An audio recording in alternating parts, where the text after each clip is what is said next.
As I was able to save money, I might buy one or two rental houses a year, and over time just kind of accumulated a decent sized portfolio, and that's essentially how I did it. I lived on 85% of my income.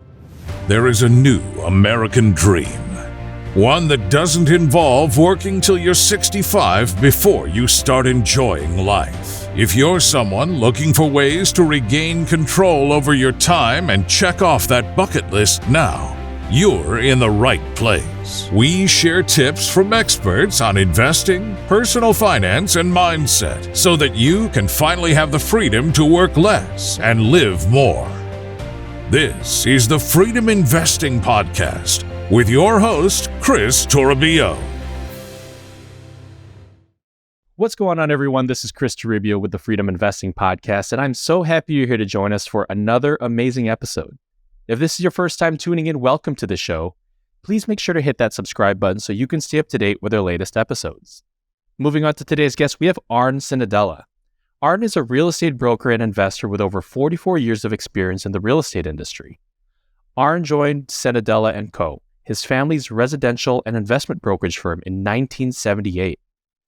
Over a 36-year period, Arn had excellent success as a broker and built a single-family rental portfolio for his family. Arn founded Spark Investment Group in 2020 as he transitioned his single-family rental portfolio into multifamily properties. Arn currently manages and operates a multifamily portfolio as a general partner and sponsor of over 1,100 units with a total value in excess of $138 million. In addition, Arn is a limited partner in over 500 units located in the Southeast and Mountain West. Spark Investment Group assists busy professionals to create passive income streams through multifamily syndication investments, providing financial freedom and, even more importantly, time freedom. Arn, welcome to the show. Before we dive into it, give us a quick 2-minute rundown of who you are, your background, and where you are in your journey to achieving time freedom. Yeah, hey, Chris, happy to be here. Appreciate the opportunity to help your listeners claw back more of their time and have a fuller, richer life. So appreciate this opportunity. And yeah, as your introduction covered, longtime real estate guy, actually got a master's degree in physical chemistry from the University of Michigan, thought I was going to be a scientist or a professor, and somehow made my way back to Silicon Valley. My dad was a residential broker in Menlo Park, California, which is next to Palo, Alto, and Stanford, and just north of Silicon Valley. So I was blessed to sell in one of the best residential markets in the world. And talking about time freedom, of course, Silicon Valley, those people work hard. They work long hours. Yes, the compensation is good, but how do you strike that life balance? And so in 2014, my life partner, Laura, and I decided we wanted to go on a new life adventure, and we moved clear across country to Greenville, South Carolina. We've been here for about 8-9 years, and we love it here. It just so happens to also be a great place to invest in real estate. It's a dynamic growth area, has a great downtown. BMW, Michelin is here, GE is here, so there's a lot of good manufacturing jobs. So lifelong real estate guy. We can get in and talk about why I transitioned into multifamily and go from there. So happy to share and answer any questions you have. Absolutely. Well, we're very happy to have you on here, Arn, especially with the amount of experience you have within this industry. And I really wanted to kind of start back in the early days when you first started out as a broker and built up your small single-family rental portfolio over that time span. And now you had mentioned that you were coming from Silicon Valley.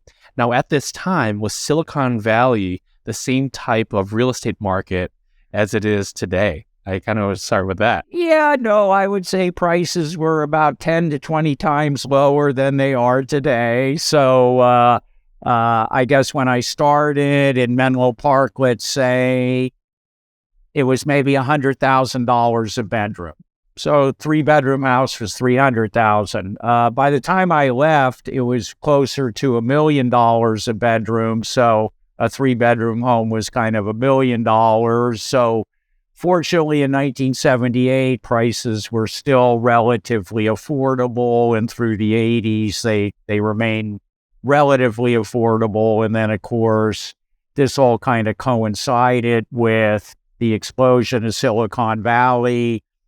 When I was a kid growing up in Santa Clara Valley, Libby Canned Food Company was the biggest employer. It was an agricultural area. We had apricot orchards across our house, across the street from our house. And then, a lot of smart people, a lot of them associated with Stanford and Berkeley, started coming in from all over the world, formed these early tech companies like Intel and Hewlett-Packard, and the rest, as we say, is kind of history. So I was able to start buying rental homes at relatively affordable prices early in my career.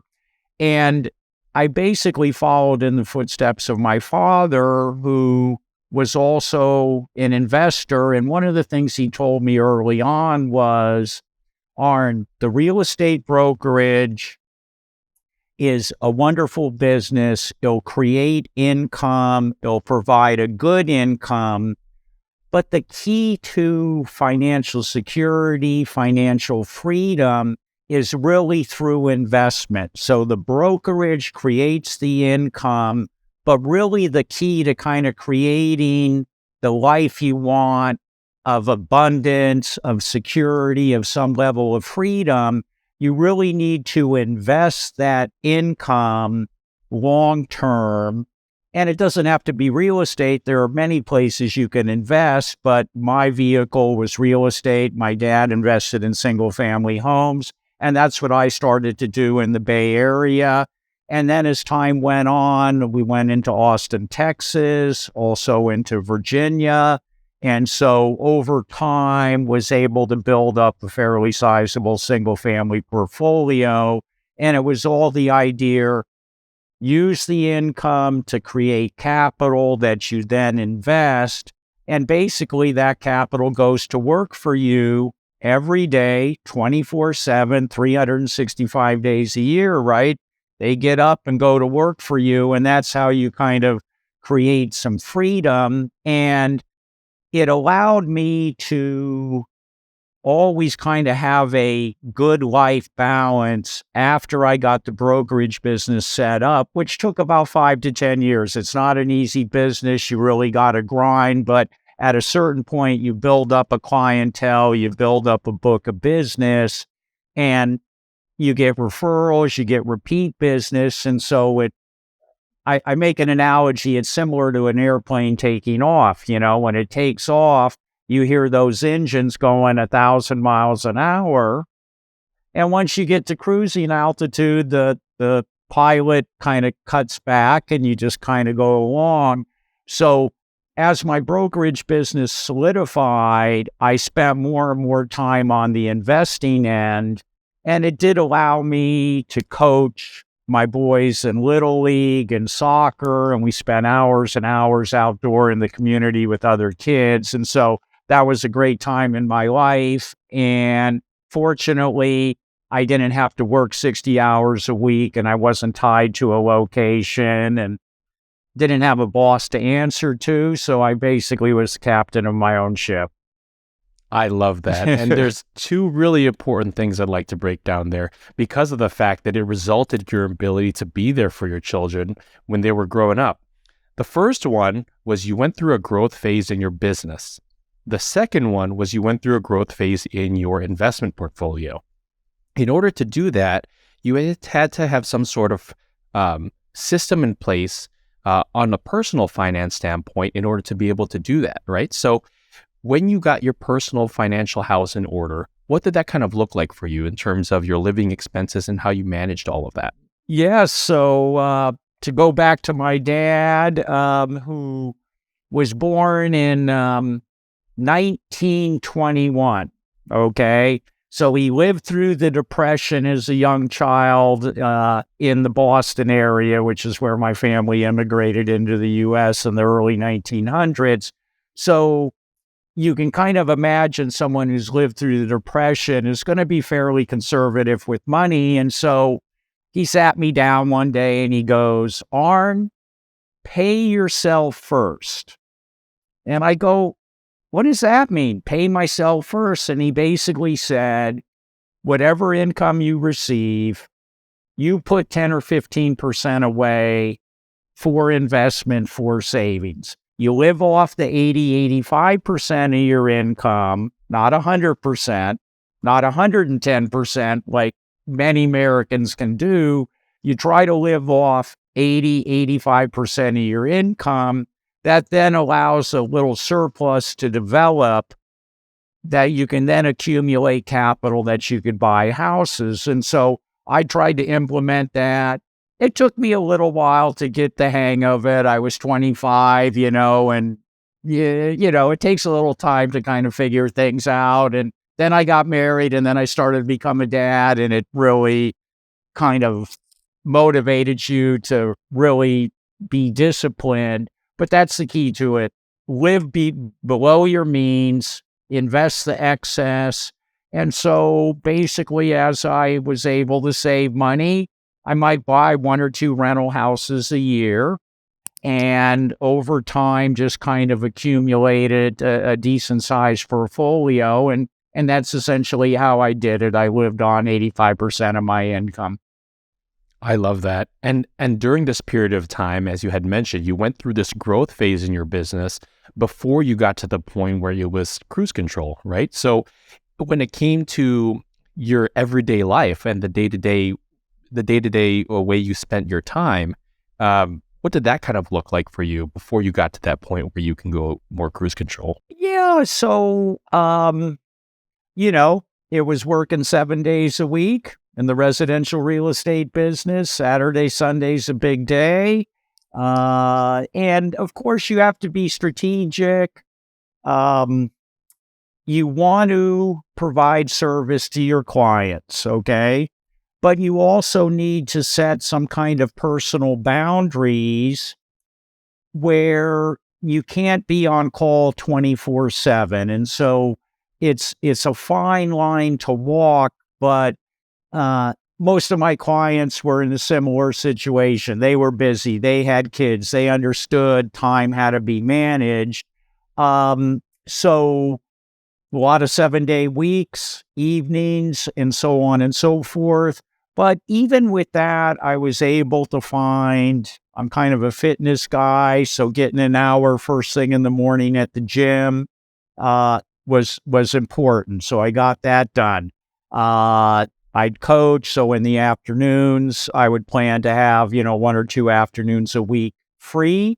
And of course, sometimes things came up, and invariably when I was planning to go on vacation, I'd get that call and there'd be stuff to do. So you work hard, you work smart, you build it up, and then slowly it starts to kick in, and the business kind of runs itself. Yep. I love that.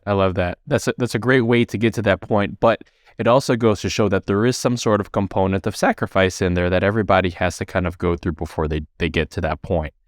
I kind of want to talk about the growth of your portfolio at this point now. So as you had mentioned, you were living off of 85% of your income. You're purchasing 1 to 2 houses per year, and eventually you transitioned outside of your market into other areas around the country. So when you were building these your portfolio, what were you doing to kind of help identify the different markets that you were eventually going to invest in? Yeah, great question. And you pay attention, you read, you follow business publications.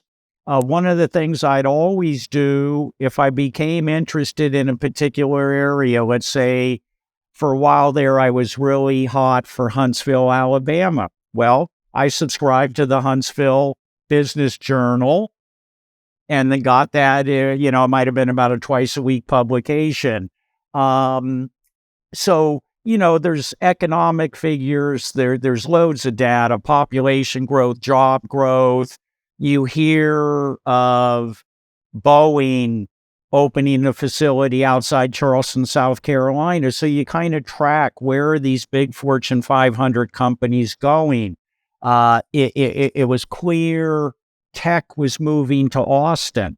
And in addition to tech, you have government and you had the state university. So in my mind, it was kind of, you had that three-headed dragon of economic growth.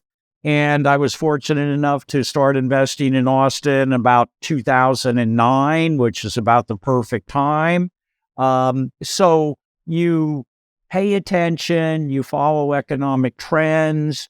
And then I think the other thing is, I think it's important that people actually go there and visit. And it doesn't all have to be work. You can go to Austin, you can go to Phoenix, you can go to Charlotte, and you can have some fun, and you can get out in the community and kind of see what it's about.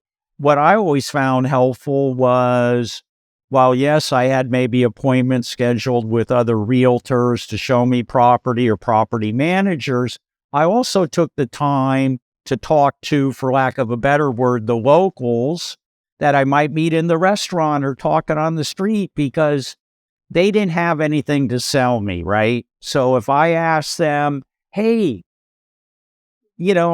are things happening here? Are you happy? Do you think there's optimism for the future?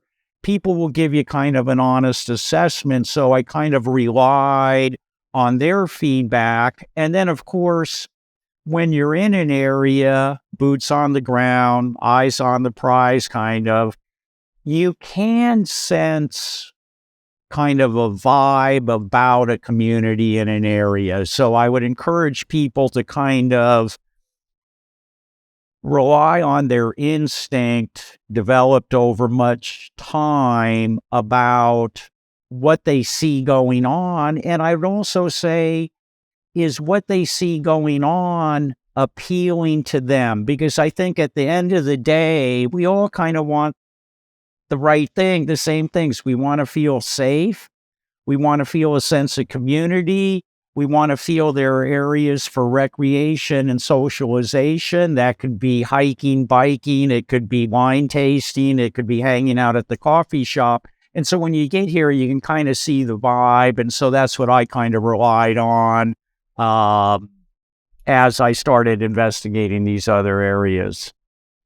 Wow, that's really eye-opening there. And just for the sake of our listeners, I kind of want to summarize what you said here. So it sounds like, apart from the economic indicators that you take a look at when analyzing a market, job growth, population growth, median household income, things of that sort, you also make it a point to visit these areas, speak with the locals, get a vibe of the place, and really just have a good understanding of what the trends are in that area. You sign up for the local government newsletter and get an idea of what's going on in that market. And so it sounds like ultimately there's not one single variable that helps determine where you're going to invest. It's really truly getting a pulse on what's going on in that market.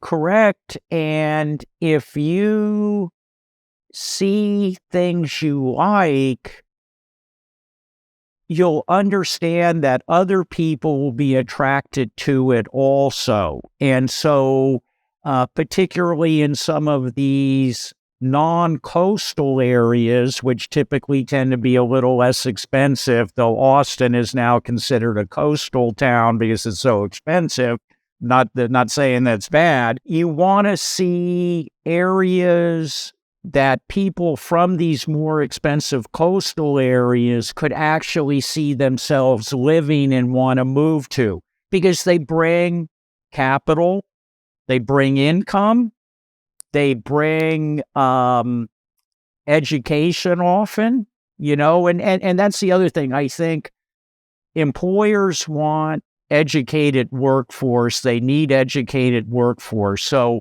if you're investing in areas where there is a major college or university, that's probably another good sign, because that college or university is going to be producing an educated workforce that the employers are going to need. especially ones who need or pay the higher salaries, there's some level of education usually involved there. So from a real estate point of view, you want tenants that can pay the rent.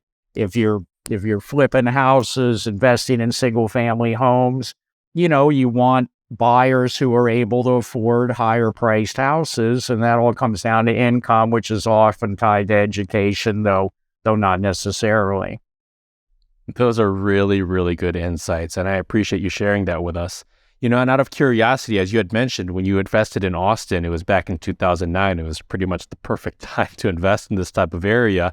I'm kind of curious, when you ended up choosing the market at that time, what type of things kind of stuck out to you that made you kind of make the decision to invest in that area? Well, so one, I think you want to pick areas that have a diversified economy. Okay, so like, for example, an example of what that wouldn't be could be Detroit, Michigan. And I went to University of Michigan, go blue, no problem with the University of Michigan. I'm just making an example. So Detroit was so heavily tied to the auto industry when foreign manufacturers, and again, nothing against the Japanese or the German or the French, started producing automobiles in massive quantities, Detroit lost jobs, they've lost business, and they haven't yet, even to this day, quite recovered from where they were maybe 50 years ago. And so I think you want to look for strong economies, but you also want to look for diversified economies. And so in Austin, as I mentioned, you had state government. State government's not going anywhere.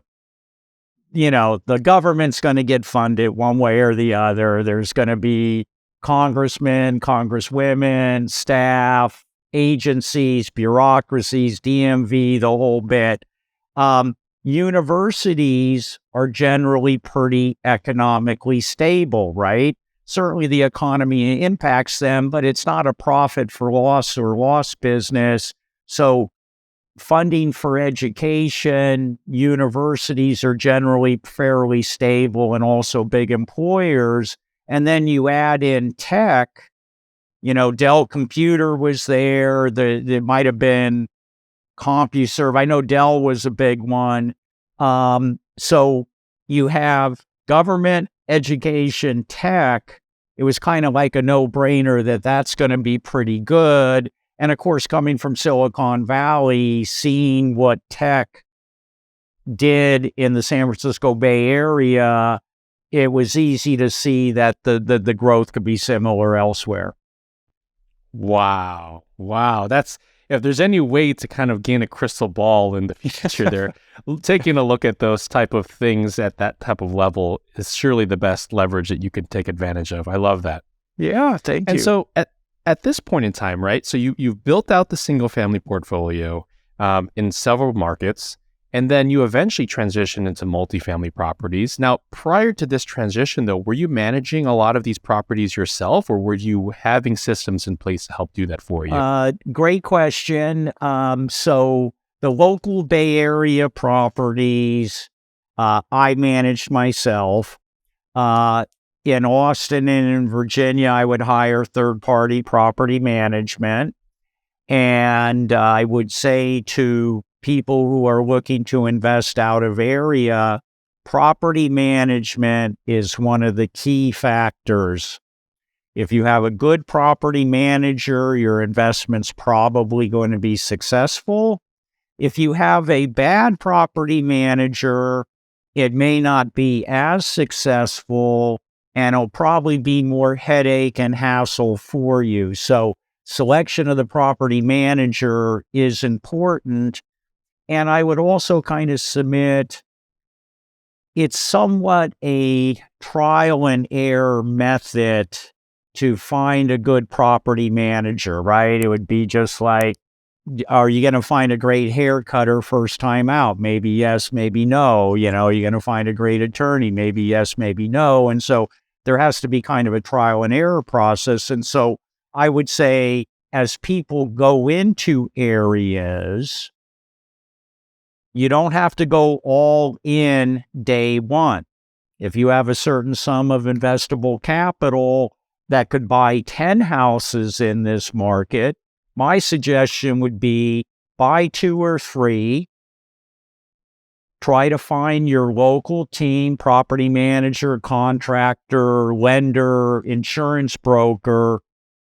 Try to get that team built before you scale up and, buy more. So kind of test the waters, get your feet wet, maybe make an error or two, but it's easier to make an error or two if you only got 1 or 2 houses to worry about as opposed to 10. So typically, I would buy over time as I felt confident in my local team. So out of area, I'd use third-party property management. In the Bay Area, I would handle it. And even there, I would say,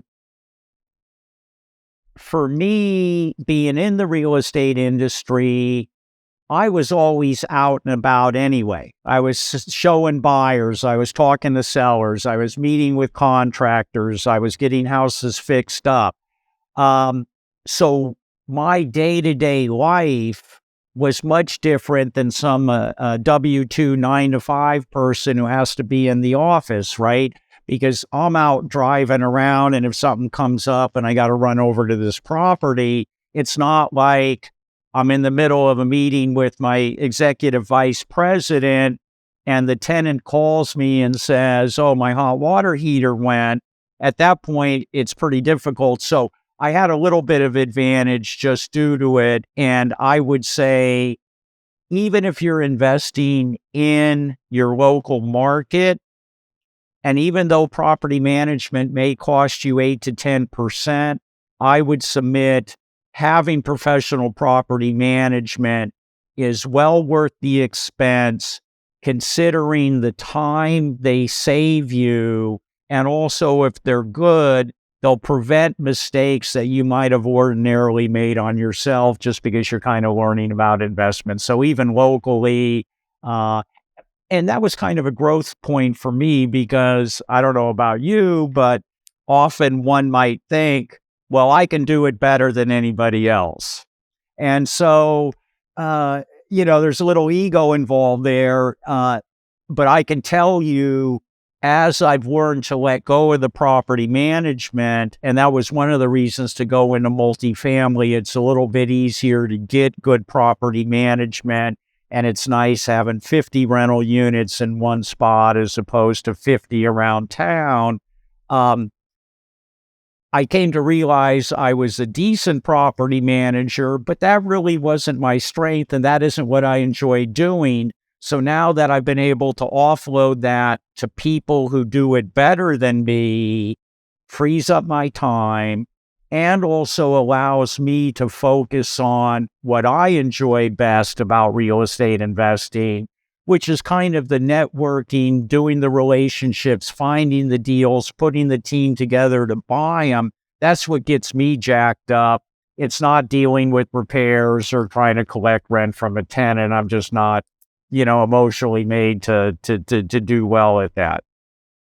I love that. And before we transition into why you moved into multifamily, I just wanted to kind of touch base quickly on how you managed to find your team in these different markets. And did you go to real estate meetups that were in the area, or what type of ways did you find the rockstar team that eventually you took on? Yeah, great question. So when I first started looking in Austin, I probably got online. It might have been realtor.com. It could have been Zillow. And I started looking for houses and made contact with 2 or 3 realtors. When I got there, I made appointments with 2 or 3 realtors to take a look at houses. And of course, I'm kind of evaluating, is this a person I can do business with? Is what he's saying to me make sense? Is he a professional? Is she a professional? And then from there, I asked them for referrals for property managers and lenders and kind of built the team that way. So I kind of started with the realtor to help me locate the property, use their referrals to find associated professionals, and then slowly built my team. And over time was able to find the right people. And then it's just kind of plug and play, right? Because you've already kind of interviewed them, you know how they operate, they know you. Okay, here's another 2 houses to take on. It's just an easier process than having to reinvent the wheel, going to 10 different cities, finding 10 different property managers. I love that. Yeah, we always talk about when you invest into a different market outside of your own, you always want to take a look at the core four. And it's your agent or realtor, it's your lender, it's your property manager, and it's your contractor. And as you had mentioned, sometimes you only need to find one or two on your own, and the rest of them come from referrals. And if they are a high enough of a producer in that market, chances are the people that they also work with are very high producers as well. So that's a really good insight there. Yeah. And so transitioning into 2020, you ended up founding Spark Investment Group. And this is where you actually transitioned out of having a single family rental portfolio into much larger multifamily properties. I guess what sparked your interest in multifamily, and how did you go about making that transition? So I would say what sparked my interest, which is an interesting use of term. I like throwing that spark in there. That's kind of cool. I had a young investor buddy who I met here in Greenville about 8 years ago when I moved to Greenville. We met at the gym. We were on the treadmill next to each other. And of course, as guys do, they go, well, what are you doing? Oh, what do you do? And so it turned out we were both in real estate, and he was kind of a new investor. He was probably maybe 30 years old. At that time, I was probably 60. And he was just starting his investing career. And he goes, hey, I've got a flip. I need an investor. Will you come out, take a look at it?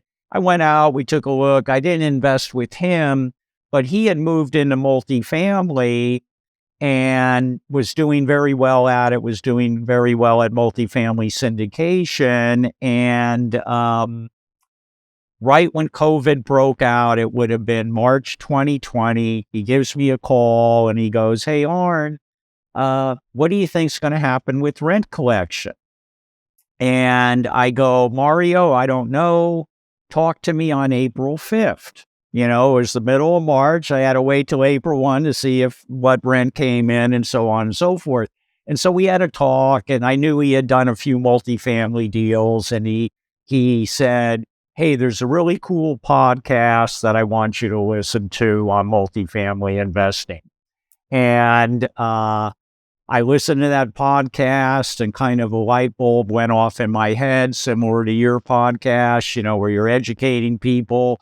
And at that time, the gym started to close down. So I'd take 2-3 hour bike rides in the country, and I would just load up on multifamily investing podcasts. So for 3 hours a day, I'd listen to them, then took a boot camp, went to a few conferences. And so it all started with education, much of which I got through podcast. It was a great medium. I had 5 or 6 people I listened to.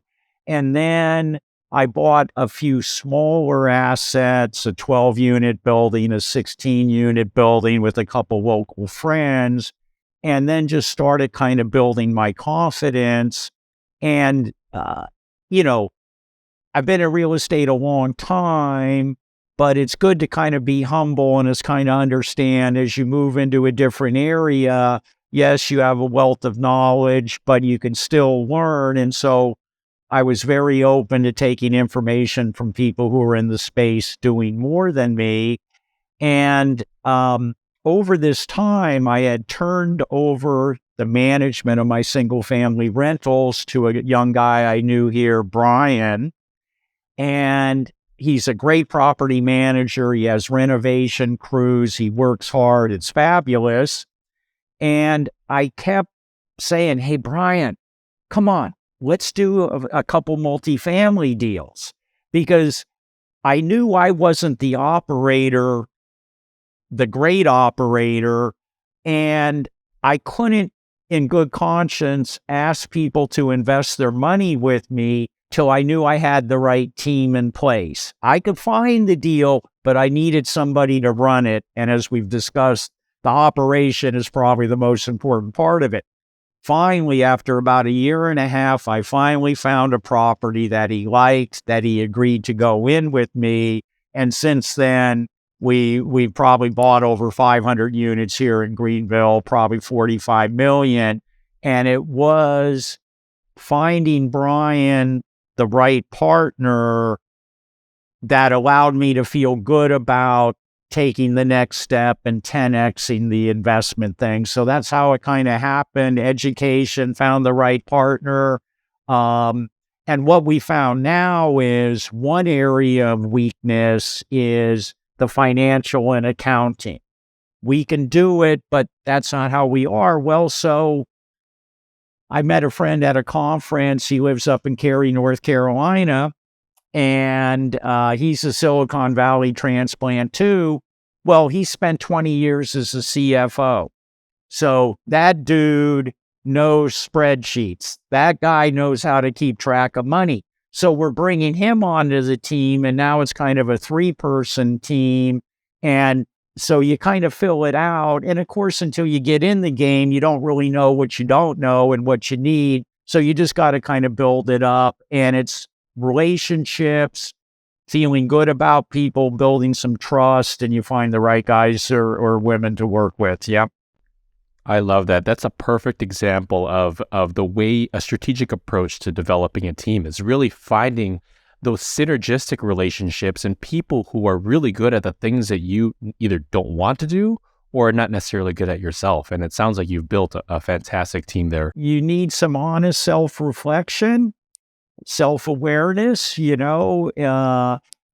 it's not a bad thing, There's a book out, something about who, not how, which basically talks about, don't worry about figuring out how to do something, right? Figure out who can do that for you, right? And so that's an interesting book. But yeah, so partnership. And honestly, that's one of the reasons I've also gone to multifamily is it is more a collaborative team effort. And frankly, I enjoy the relationships, the friendships built doing this, and I continue to expand my network. And one of my things now is I'm talking to a lot of, let's say, aspiring multifamily investors. Oftentimes they're younger than me, though it doesn't necessarily have to work that way. And so I'm really looking to find deals that we can do together, and they're going to hustle. They're going to earn their keep. And they appreciate my expertise in being able to get the deal across the finish line and the credibility with the brokers. I appreciate their hustle, their ability to work with spreadsheets and all this technology, which you saw I sometimes have trouble with.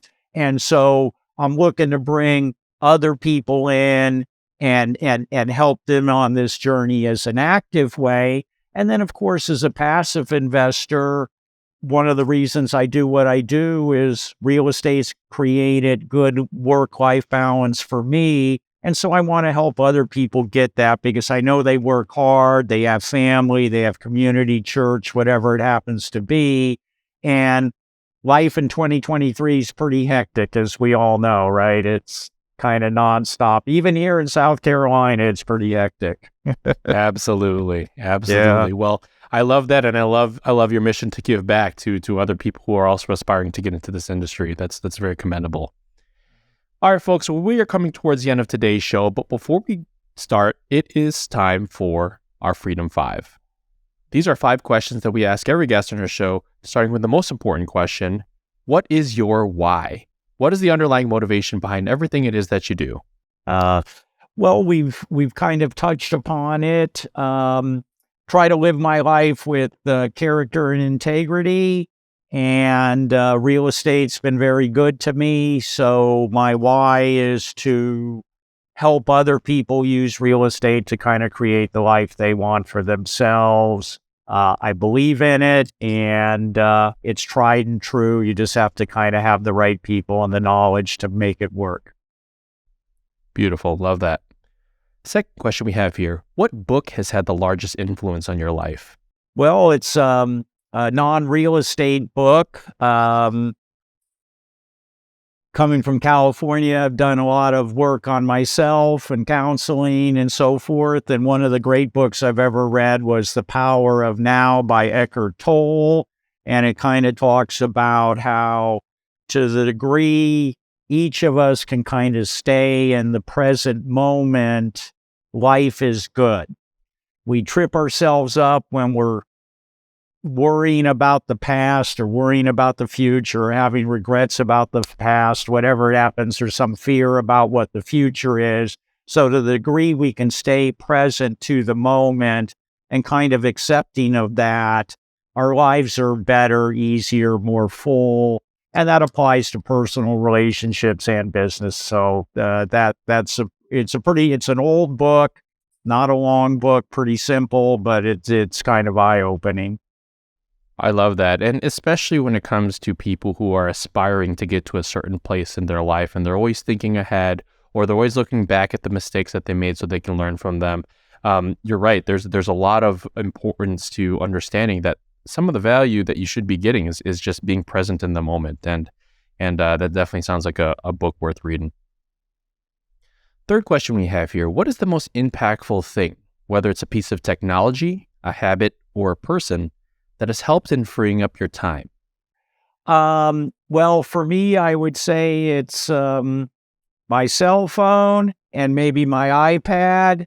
I spend a lot of time at the rec center, and with those two tech items, I'm able to conduct business, phone calls, send emails, look at properties. So for me, it allows me to stay focused in a productive manner, but also get a workout in and take care of myself. And I would say that's very important too. If you take care of your health, I kind of say, if you take care of your body will take care of you. And so I think in everybody's day, it's important to have kind of some recreation or fitness activity.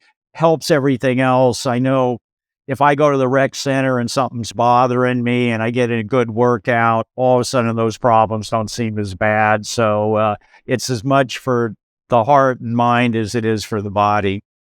I love that. I love that. That's amazing. And it's very true. They say your health is your wealth, right? Because if you don't have your health with you, then there's nothing else you may be able to do regardless of how much money you have. So yes, it's important. Fourth question we have here. What is the number one piece of advice you would give to anyone else looking to achieve more control over their time? I would say develop a plan, be consistent with that plan, realize it's not going to happen overnight. It would seem to me if you want to make kind of major changes to your life or make major improvements to your life, the reality is it's probably a 5 to 10 year process, right? I mean, yeah, I could say, buy this apartment building and in a year you'll be able to quit your job. It doesn't really work that way. So I think it's kind of plan, consistent effort over time towards a goal, have some fun while you're doing it. But yes, it may involve some sacrifice. Keep an eye on the end goal. And, the other thing is all of us are living longer. So we have, if not an infinite amount of time, we have a lot of life ahead of us. Even I do at my age. And so the sooner you kind of get set on that plan, the richer and fuller the rest of your life is going to be. Ooh, that's a really great insight there. And yes, you're right. And I think it also comes down to, a lot of people have this immediate gratification now with the advances in technology that we have, with internet being as fast as it is, with information and things being as readily accessible as possible. It's very easy to get caught up in this sense of needing immediate gratification. And as you're right, we always joke around. It's 5 to 10 years to being an overnight success. And the moment you can take a step back and understand that you're in this for the long term, you can take more time to be present. I love that. Yes. And the fifth final question we have for you, Arn, is what is the best way for our listeners to get in contact with you? Well, sure. Thank you. So I'm pretty active on Facebook and LinkedIn, either as Arn Cenedella or Spark Investment Group. My website is investwithspark, SPARK.com. And email is arn@investwithspark.com. So happy to talk about real estate, relocating. It's exciting to kind of relocate and start a new chapter in your life. So happy to chat about real estate and life in general. So reach out to me. Absolutely love it, Arn. Well, Arn, lots of really great information today. I really liked how you talked about the insights that you've gained in the real estate industry over the past 44 years. Your experience as both a broker as well as a manager of your single-family rental portfolio. I love how you shared the local market knowledge that you've gained over the years and the strategies that you use to build your team in an area that you otherwise did not invest in before. And I also like how you talked about why you scaled up to multifamily and how you built your team in that sense, so that way you can continue to grow your portfolio at an exponential level. I just really want to thank you so much for being a fantastic guest on our show, and I really look forward to remaining in touch. Me too, Chris. Enjoyed the chat, and you're doing some great work. So hopefully people are taking advantage of the knowledge and education you provide. So yeah, happy to help. Great to meet you.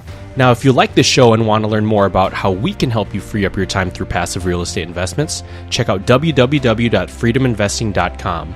Make sure to subscribe to our monthly newsletter and schedule an introductory call with our team. We also have a free 7-day course on what passive real estate investing is and how to get started so that you can start your journey towards earning back more time in your life. To all of our amazing listeners here on the Freedom Investing Podcast, my name is Chris Toribio. Till next time.